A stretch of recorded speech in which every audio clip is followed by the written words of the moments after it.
Today is the day I get to try my new competitive driver for the 2020 season. Not only that, we're 500 subscribers away from hitting 20,000 and doing the Honda giveaway. And lastly, I wouldn't even have been able to afford this driver if it wasn't for you guys watching and supporting the channel. So, let's get into the video.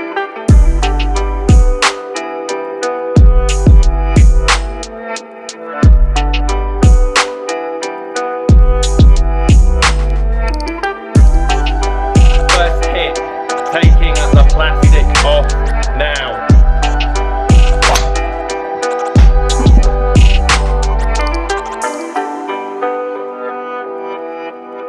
Guys, how you doing? Welcome back to a brand new video. Simon down here at Burford Golf Lab, and I've done probably the biggest sin that anyone would do when buying a new driver, and that is buying something that I've never even put in my hands. I've never tested this, I've never tried it, and I've basically gone on my assumptions of what I need.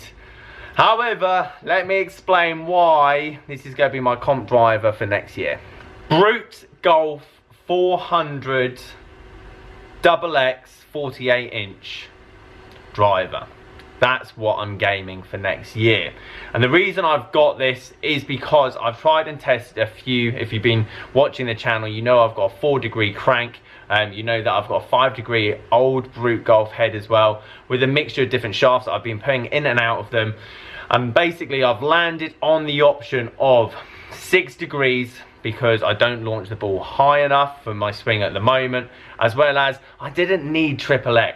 Like when I first got my first driver, and this is my biggest advice for anyone that wants to get into long drive, do not go the top end of the XXXX stiff. You don't need it. I know your ego might think you do, like I thought I did, but you do not need it. Go less stiff. Honestly, the lower degree loft, the better. And I'm sitting at 6 degrees, and I think that's going to be playable, because not only am I hoping to finally hit the 400-yard mark throughout the winter and going on forward, but also I need to be able to do it on a regular basis. And I think 6-degree XX is the mark. However, as I said at the start of the video, this is all guesswork, and I've spent quite a bit of money on this combination without ever hitting it. It's still got the wrapper on, hence why I'm calling this video the first hit with my new driver, because this will be the first hit, and I'm going to video the first few hits, and we can all laugh at how terrible it goes. But this is going to be the driver that I'm using competitively for next year. Now, the one thing I hear you asking me is, Simon, tell us how much you spent on this driver. We're invested into the channel. We deserve to know. £350 I've spent on this combination. Now, you might be going, Simon, that's not a lot of money. I spent £450 on my M5 this year. However, you've got to put two things into consideration. Number one, I am a golf pro and I work in a pro shop. Number two, I've always had 40% off trades with my entire career. Therefore, any driver or any club I've ever bought rarely gets over the £200 mark. And thirdly, I've got a baby coming in December. So this was a big purchase. So yes, £350 is a lot of money for a driver that I've never even hit. However, what I do want to say is long drive is a very niche market, and if you want to get into long drive or you've just started, you'll know it's a very difficult game to get equipment for, especially if you're in Europe. In America, potentially not, but to go to somewhere and try a low degree head and different shots is near on impossible from my experience anyway. And obviously the better faster and longer you get, obviously the more opportunities are going to arise for you to then get fitted into a perfect setup. However, you do have to kind of wing it, and this is basically my wing it driver. Not only that, what I have learned from the few people that I've spoken to is I'm not going to practice a lot with this. This is going to be my comp driver. Yes, the couple of weeks leading up to the event, I'm going to be using this more and getting an understanding of how it feels in the bad shots and the good shots, but you need a driver on the day that's not going to crack or splinter or anything in that description. The other drivers that I already have, my crank, my other Brute Golf driver, they're going to be my practice drivers that basically I'm going to get faster and faster with, and if they crack or whatever, then so be it. This is going to be my comp driver. So on the day that I'm pretty confident, it looks unbelievable, by the way. I love the look and I love the matte black shaft. It's just very understated. But standing over it, I'm going to feel very confident, giving it the full treatment and knowing that it's not going to break down on me. And the last thing I do want to touch up on before we do the first hit, and we can all have a good laugh, is that the face of these drivers are actually thicker than your M5 or your Epic Flash or whatever top end driver there is on the market, because they do have to withstand 210 plus mile an hour ball speed from some of the guys that do hit it that hard. Hopefully we'll get there by the end of next year. We're not quite there yet, but they do need to withstand that kind of ball speed. So actually these aren't illegal drivers. They're not going to help get the ball out there any faster. If anything, they're going to slow it down. What does help is that the shaft is extremely long. The kick point in the shaft help going to bring that club face back to the ball at a very good impact location. And then ball speed, spin rate and launch angle is the main principle of a long drive. So this technology is not going to be, you're not going to have variable face thickness like all the other drivers. In reality, this is actually going to be a slower face, but we're more interested in spin and launch and durability. Right, that's enough, but I'm even bored myself. Let's go and hit this for the first time. Let me take the wrapper off. Right, dynamic stretching done, a few warm-up swings with my other driver. First hit, taking the plastic off now. I'm not expecting PBs as it's been a tough week in the gym. So more excuses I can get in now, the better. Let's hope I don't roof the nuts off it. Here we go.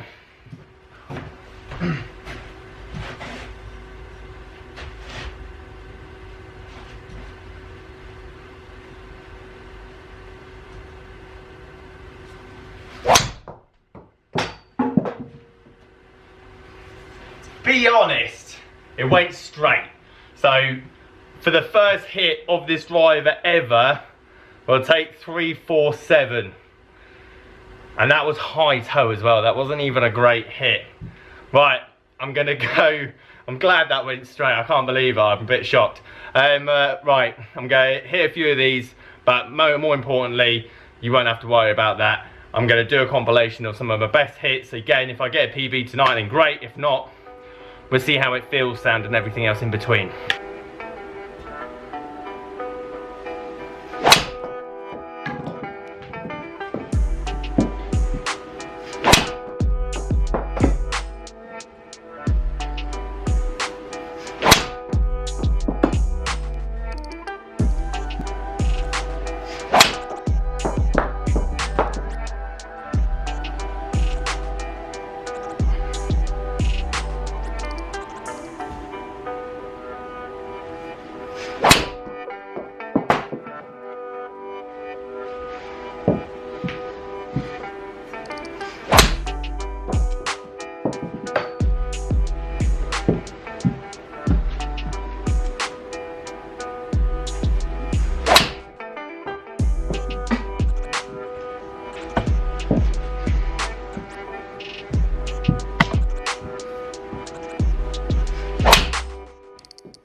Tell that I've been trying to hit it as hard as I can.